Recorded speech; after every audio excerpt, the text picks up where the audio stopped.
What is at stake? Patient went to the dentist to treat the pain and sensitivity that she was having from the lower right side. The previous dentist placed a crown on number 30, but the pain was still present. She saw the dentist several times and was told that nothing was wrong with the crown. The exam from the current dentist revealed no open margins or defects on number 30, and there was no radiographic lesion associated with the crown. However, when he clinically examined tooth 31, there were a few vertical cracks and defective margins around the existing restoration, which caused a lot of pain when air was blown on the tooth. The exam was concluded with diagnosis of cracked tooth syndrome on number 31.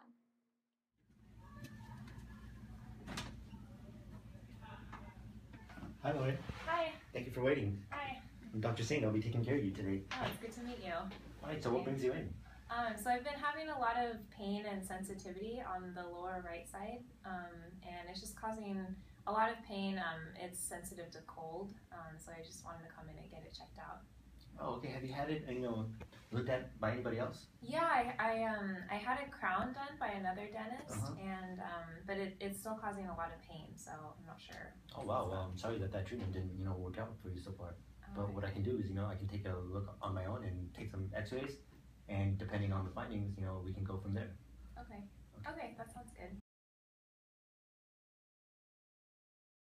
All right, so I took a look, and we took some x-rays, and based on what I see, your previous dentist did a crown on what we call tooth number 30, and, it looks good, there's no problems with it, everything's okay, but I did notice that the tooth next to it, has some amalgam on it that you had in the past, and it's not doing so well, it's kind of corroded and, starting to show signs of decay.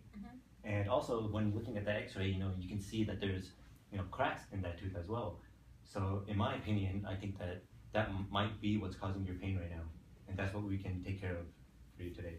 Okay, well then why did the other dentist put a crown on that other tooth, like the one that wasn't even bothering me, like the one that's still hurting is the one causing the problem, so. Yeah, definitely, that's definitely a valid concern that you had, and, there's no way for me to really know what your previous dentist's intentions were. Maybe the tooth had problems, maybe it didn't, but what I do know is that the tooth next to it is most likely causing you pain, so what we can do is, forget about what happened in the past, and going forward to eliminate this pain that you're having, we can, fix that one instead. Okay. So I'm not really sure why that other tooth was crowned without, knowing what the other dentist was seeing before he put it on. Okay. Okay, does that make you feel better about it? Okay. Yeah, I guess that's okay. We can move on. Yeah, so you're move forward with the treatment. Okay, great. Looking forward to working. Okay, great. All right.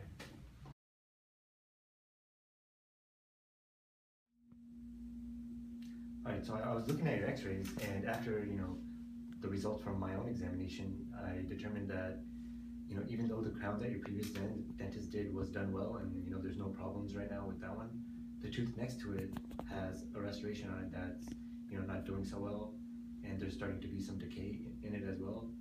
And the other thing I noticed on that same tooth was that there's some fractures and cracks in the roots. And I'm pretty sure that since the other tooth was treated by the crown, that your pain right now is being caused by a combination of the failing restoration and the cracks in the adjacent tooth, not the tooth that was crowned. Oh. Does that make sense? Okay. Yeah, I'm just wondering why the previous dentist had crowned that other tooth instead of the tooth that's causing me problems. Like, did he crown the wrong tooth, and then I'm having to come here for additional treatment? I don't know why he would do something that wasn't right in the first place. Yeah, that definitely, I would be concerned too, that, it's an uncomfortable position to be in, but, unfortunately, I wasn't there when your dentist examined you and took his diagnostic images or whatever he did, so I don't have any way of knowing, what the thinking and rationale was behind him deciding to put a crown on that tooth. Maybe there was decay already in it, or maybe there wasn't, and maybe he did make a mistake and, crowned the wrong tooth, but like I said, there's no way for me to know that, and, at this point, there's really nothing we can do about what happened in the past. Well, I mean, if he crowned the wrong tooth, I think that would be grounds enough to sue him, probably, because, he did unnecessary treatment, and I didn't even need that work done in the first place. Is there any way you could help me sue him for work that was unnecessary? I mean, I definitely see what you're saying, and I understand where you're coming from, but, like I said before, like, we don't have the data that he had. We weren't there, and we don't know like what his thinking was when he decided to crown that tooth. So unfortunately, I wouldn't be able to help you pursue legal action because of what I just said, that we don't have all the facts. Okay.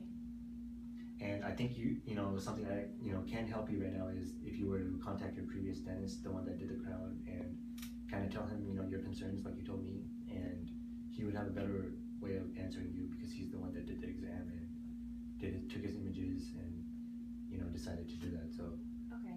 I think he would have more information for you than I would be able to at this point. Okay, so I'll go back to the previous dentist then. Yeah, that sounds like the best option right now. Okay. Right. Okay, thank Cool. you. No problem. The stakeholders in this dilemma are the new and previous dentist and the patient, and the ethical principles involved are autonomy, non-maleficence, competence, integrity, and veracity. The reason why we think option 1 is better is because we are not aware of the past dental treatment and therefore we cannot judge the previous dentist's work. The current condition of the treated tooth looks good. Our primary goal is to give the treatment that the patient needs. Acts of kindness and a sympathetic ear for the patient are all qualities of caring and compassionate dentist. Therefore, this option justifies our choice for treatment.